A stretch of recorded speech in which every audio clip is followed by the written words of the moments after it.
Hello everybody, again welcome back to our channel. Today also we have got you another video. In this video I'll show you how you can go ahead and download Threads app right there in a mobile phone. But before that, please do make sure to like our video, subscribe our channel, and yes, without any further delay, let's go ahead and step into our video.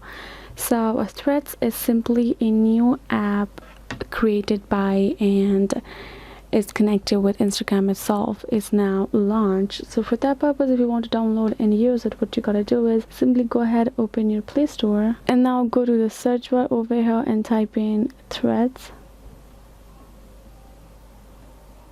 from Instagram.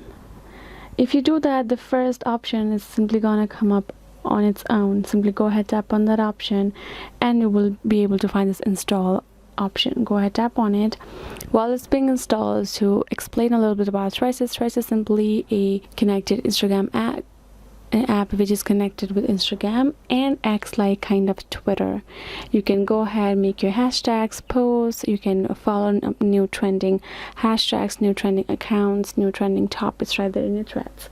Once it's done installing, tap on this open option and you're good to go. This way you will simply be able to download that particular Threads app in your mobile phone. So yes guys, this is it. I hope this video was helpful. Thank you so much for watching, and I'll be seeing you guys in our next video.